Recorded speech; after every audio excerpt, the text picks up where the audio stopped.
Andre Wade, we just released once again, just come to reminisce about some things. Praying peace upon y'all families and that those who are incarcerated, women, men, and teenagers. Uh, Today I just want to talk about the mindset of a prisoner.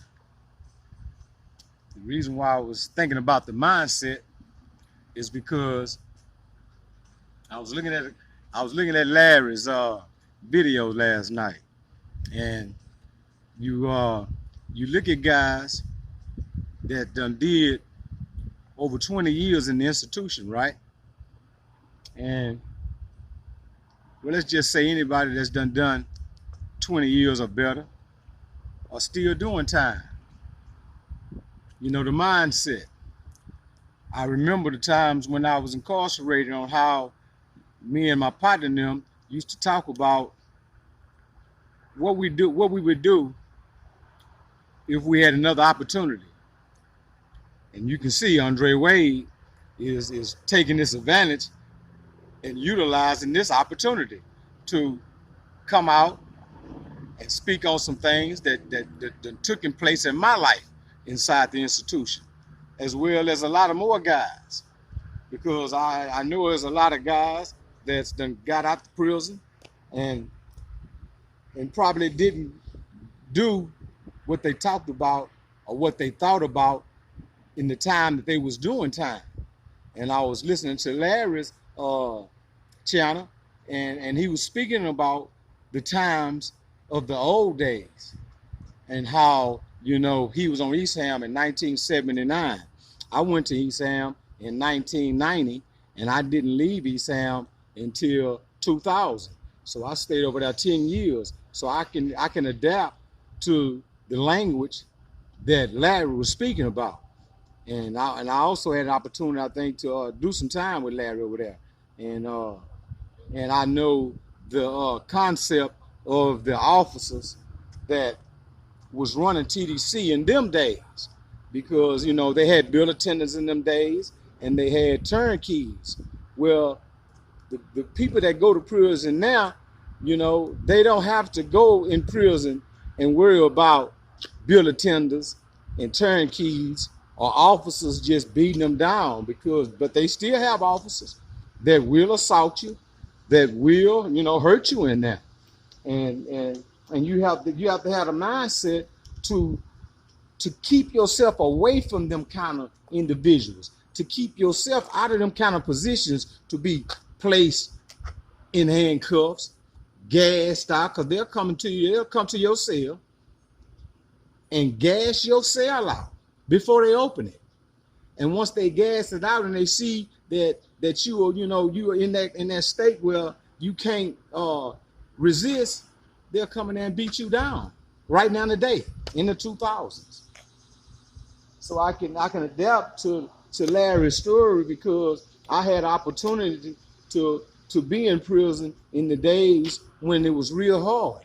And so that's why when I'm talking about the mindset, is that when we are given time, and we are given a lot of time, we have to have the mindset of not placing ourselves in a negative environment, in a negative situation with negative friends, because there have some people that's inside the institution that's on a negative tip, and that's all they be on, and they have a life sentence. And if I had a life sentence, I would want to try to better my thinking. I would want to better my education, because TDC has something to offer to anybody that's in there. And not saying that I'm going to go to TDC just to get a college degree or a diploma or anything in that nature. It's just that when we place ourselves in that situation of going to prison, then you want to try to better yourself as a man or as a woman or as a teenager if we're incarcerated. So the mindset is what you have to have in a positive manner, meaning that you want to try to involve yourself in the things that they have to offer. That's good. One quick question. Okay. There's a lot of stuff that you don't want to speak about. Why do you still follow your code of silence? Due to the fact that I respect the men that I did time around, and what they did is their business, and not the outside business. What took place in them days is what took place. And it shouldn't be so much of me talking about it on this channel in a manner where I'm trying to degrade them as a man or degrade their personality, because whatever they did, they did. Yeah, so there's a lot of stuff you don't speak about. You choose not to speak about it. I choose not to speak about it. And when I look at the other channels and the things that they talk about and the things that they are putting out here on these channels, you know, it don't make sense to me. To me. Would you ever do a video with Mr. Larry? Yes, I will. I will, because Mr. Larry, and I know once he had an opportunity to meet me again, he gonna know Andre Wade. He stopped by your channel first and left a message a few months ago. But I didn't respond to it. No. And I apologize, Mr. Larry, if I did. And that's not so much of myself. My producer just now waking me up on it. But if I give another opportunity, I will. I will reach out to Mr. Larry. Yes, I will. Okay. When you were in prison, did you carry a shank, a knife? I was on a facility that required a person to have a shank. Yes, I did. Yes, I did. Did you ever have to stab anyone? No, I didn't have to stab anybody because, like I say, I kept myself away from a lot of ignorant things and a lot of ignorant people. But I was prepared for any drama. Because you had to be prepared, because you never knew or never know what might come your way. So you're saying that anybody going to prison, you recommend that they stay away from drama? Yes, very much, because it's so easy to do. It's easy to stay away from drama. We place ourselves in drama. If I place myself in something, it's up to me to get myself out of it. Yeah. What about the day room? Well, I'm not saying that the day room is a bad place to be, but the day room is what you should make out of it when you go in there. If you going in there to watch TV, go watch TV. If you go in there to play some dominoes, go play dominoes. Don't go in the day room looking for drama, because it's some drama waiting on you in the day room. Yeah. Have you ever witnessed anybody die? Yes. Yes, I have. I witnessed a situation of a Puerto Rican and a Spanish guy that had an altercation where the Puerto Rican killed the Spanish guy. I did. Yeah. You're a man of few words. You're a man of few words, man. That's like, there's a lot of stuff you don't want to talk about. But you did 20-something odd years. And is that how you feel about the whole situation? Stay away from drama. Don't get no trouble. Keep a shank if you have to. Like, in 20 years, how many fights did you get into? Maybe 4. 4 in 20 years. Yes. Nice. And that's what everybody's looking for. An easy ride. And it's not an easy ride. It's not an easy ride because I had my father died, my stepfather died, my grandparents died while I was doing time. And these are people that I cared about and I loved, and I had to receive a letter, or I had to receive a phone call from the chaplain. Yeah. And when we receive phone calls from chaplains, yeah, it kind of moves an inmate. It moves the inmate because when the chaplain calls you, it's somewhere in that nature where it might be some sad of the news you're about to receive. Yeah. So what about the future of just release? There's a story you were talking about last night about a guy who'd been executed. Okay, and that was Willie Ray Williams. Willie Ray Williams was my next door neighbor, and he was executed back in the 90s. He was the inmate that was executed along with another inmate which was the first time that it had ever happened in the state of Texas. They put him in an electric chair. Well, you know, wherever how they electrocuted him in them days, in the 90s, that's what they did to Willie Ray Williams, who was a very good friend of mine. A very good friend of mine. He was my next door neighbor, and I knew his whole family, and I knew Willie Ray Williams. What kind of stuff did y'all get into while before you went and got sent to prison? Well, me and Willie Ray hasn't never had an adventure of crime together. He was much older than me, but he respected me as a youngster and admired me as a hustler. And he had given me some tips on hustling and the things I should do as a hustler. So I respected Willie Ray Williams in so many ways because he was more so like my big brother. Because I never had a big brother because I'm the oldest child in my family. I have a younger brother, which I never really passed down my negativism as a brother to my brother. Why is Willie Ray Williams' story so important? Because Willie Ray came from a neighborhood, which is Alameda Plaza, that consisted of another guy, Joseph Nicholson, who was executed. And I don't think you can find too many neighborhoods in Houston, Texas, where you had more than one or two individuals that was executed in the state of Texas. Yeah, when you get executed, when you get the death penalty, that's the final ticket.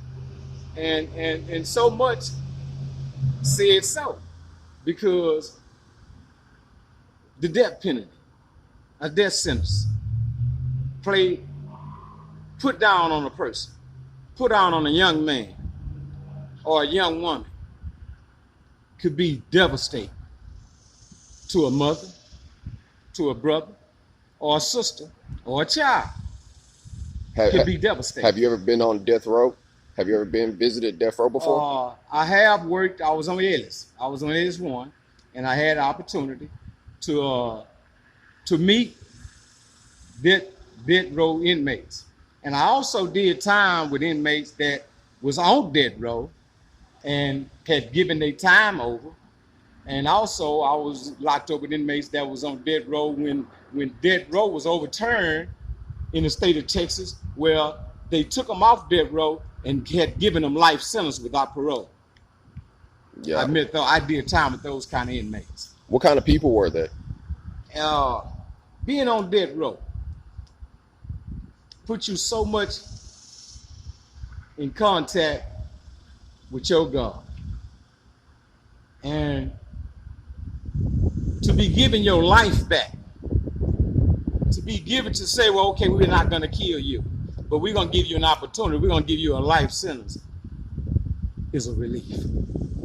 Yeah. It's a relief so much, not so much to that person, but to his family. Yeah. You did 20 some odd years, but you were originally given a 45-year sentence. I had 3 45s. I had 3 45s that was ran concurrent, meaning that I only had to serve one 45-year sentence. I didn't have to serve each one. And that's called stack. When you have to serve stack time. If they had given me 45, they had given me 3 of them. If it had been stacked, then I'd have had to parole one, parole another one, and then parole another one in order to get out of prison. That would have been a life sentence, regardless. That would have been a life sentence. And when you look at 40 years or 40 years or better, those are life sentences. Those are called baby lives. Yeah. Those are called baby lives. We call them baby life. But to have a life sentence and walk around, because I knew a guy who was out of 5th Ward, Demetrius Johnson. A lot of them called him D. He was from 5th Ward. A lot of them knew him as the Texas driver murder and all this. Well, I had an opportunity to do time with him, which was a great guy and became a great man inside the institution. I don't never know if he was still locked up or he had gotten out. But I had an opportunity to do time with him. And I had opportunity to do time with people like James Gary, who was called mass murder. And I had an opportunity to do time with these guys. And it was a great opportunity for me because those were some good partners of mine. Yeah. Good partners of mine. Stone cold killers, some of the nicest people. No. We're not gonna play stone cold killers on their title as the courts do. There was some stone cold men that was in your corner if you was a friend to them. Nice. In any matter. How did you feel when you got that 45? How did I feel? I felt let down. I felt that my lawyer had let me down in fighting my case. I felt that her job wasn't completed as a lawyer. I felt that she worked it more so for the state than me. And when you don't have the money for the lawyers, when you don't have the money for your freedom, this is what takes place to people that's not financially stable. But there's a good thing that took place throughout my incarceration. And you see it right now here on Just Release. So you had faith that you were going to get out sooner than 45 years? Oh yeah, I knew I was going to get out before the 45 years because you only have to do a certain percent of your time on your sentence. And you're innocent of the charges that they hit you with. Yes, more so. So they just threw charges on you, and they were false. Well, there was some cases that I hadn't done, and due to those cases was the reason why I had the sentence that I had. They had placed me in a position where I didn't have no choice either to cop out or go to trial. And being innocent, I went to trial. That is amazing that your success story, your success story, being in there for 20 some odd years, getting in only 4 fights, staying out of there. Any recommendations to anybody who get in any trouble that's facing time in prison to see it through like you did? Any advice to them? To see it through like I did is to believe. To do it the Andre Wade way. To do it my way, and that's doing it with God. Allowing God to make your way each day that you walk down those bowling alleys. Each day that you walk inside that day room. Each day that you walk inside that shower. Each day that you go to work. Each day that you do anything inside the institution that can cause harm upon your life. Yeah, don't put your life in jeopardy like that. Don't put your life into the hands of the state. Put your hands in the life of God. Yeah. This is Andre Wade. We just released. Hold on, don't stop yet. One more question. All right. Now, what about the you said that what was I about to say? You said that the psych line and the back in the day versus the Peel window line versus people that can't handle their sentences, that cry. And what I basically was you talking saying about youngsters, there's more youngsters on the psych meds, and you're saying stay away from the psych meds? Well, I'm saying to stay away from something that's not totally beneficial to you. If you feel like you need to be on psych pills, then that's your decision personally. Yeah. Did you ever take psych pills? Yes, I have. I had taken psych pills because I had come into a part of my time where I was depressed, totally depressed, due to the losses to my family members, and the course of the things that I was into negative. I had found myself on psych units. I found myself in suicide blankets, where they was totally treating me as a suicidal medical individual. Because you thought you had life at that time. Well, I at one point I didn't feel like I was going to get out of prison. like I say, I was living a life of negativity where I felt like the penitentiary was going to be the end for me. Yeah. But God. Yeah. But God. So you went to church religiously on Sundays. I went to church. I involved myself in church activities. I involved myself in things that was on a positive tip. And things started changing in my life. God showed me a better way, even inside the institution. And that's what got you by. That's what got me by. Yeah. Have you ever seen a grown man lose it? Yes, I have. You seen him break down, huh? I've seen him break down. What's the worst instance that you've seen somebody break down? Personal with that individual and not for just release. So, Drake, anything you want to say to your subscribers? I love you all, and I just ask that you continue to turn in to my channel. And when you tell somebody about just release, tell me hit that like button. Tell me hit that like button. Oh yeah, one more question. Oh. What is a turnkey? A turnkey is a person that tells you, hey, it's time to cut them lights off. Cut that radio off. Hey, sit down in that day room. And this is an inmate. This is an inmate that was doing the job for the officers. These guys was totally beating other guys down. For the officers. For the officers. What about snitches? Oh, it was hard for the snitches if they found out that you snitched. I also seen situations where jackets was placed on individuals of snitching and they didn't snitch and got their head split. I seen snitches get their head split, sitting at the table with me in the chow house. One of my partners. Blood went everywhere. All man, God, man, yes, I seen that. I witnessed that. Yeah. And I also indulged in some violent acts where we had to take care of some snitches. Yes, I have. This is Andre Wade with Just Release, and I'll be back with something else.